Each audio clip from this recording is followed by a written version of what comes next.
नमस्कार, आप देख रहे हैं एमएनएस न्यूज लाइव की खास पेशकश देश की दशा और दिशा।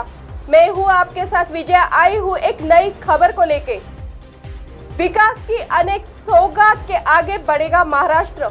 विदर्भ क्षेत्र के माध्यम से महाराष्ट्र को 11 नई परियोजनाओं की सौगात मिली, जिनमें से कुछ का रविवार को प्रधानमंत्री नरेंद्र मोदी ने उद्घाटन किया और कुछ का शिलान्यास भी किया।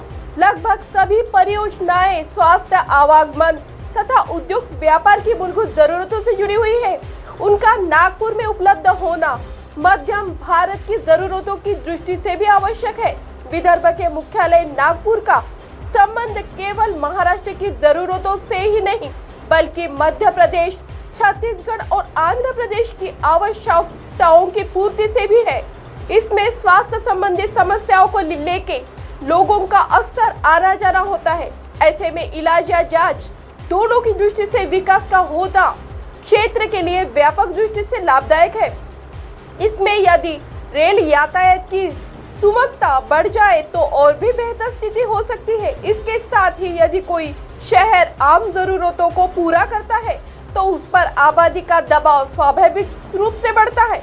ऐसे में भविष्य की सभी संभावना का आकलन कर केवल मेट्रो ही नहीं, बल्कि 2 आधुनिक रेलवे स्टेशनों की तैयारी एक मजबूत व्यवस्था की ओर बढ़ने का कदम है। इसी प्रकार समूल विदर्भ की आर्थिक नींव को मजबूत करने के लिए उद्योग व्यापार को बढ़ावा देना आवश्यक है।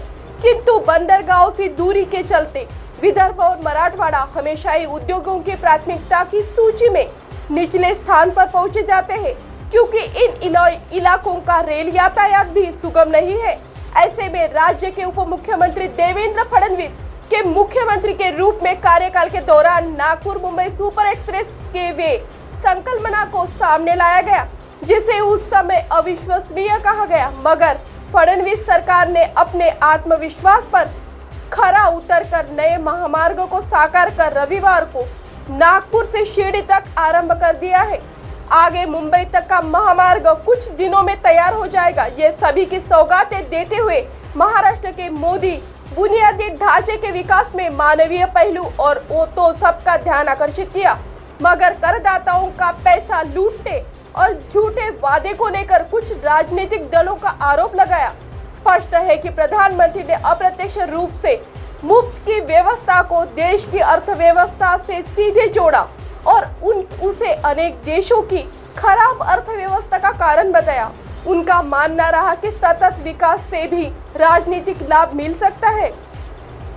साफ है कि महाराष्ट्र के विदर्भ से मिली 11 सौगातें, जिन्हें महालक्ष्य कहा गया है, राज्य के सतत विकास में अपनी महत्वपूर्ण भूमिका अदा करेगी और राज्य अपनी मजबूत अर्थव्यवस्था से ही राज्य के लोगों के सपने साकार करेगा।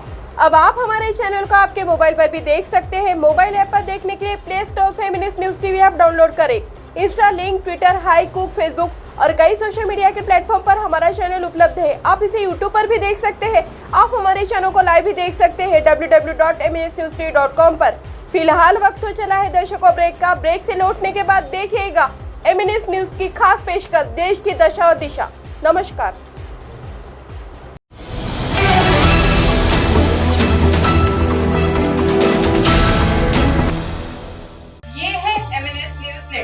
और आप देख रहे हैं एमएनएस न्यूज।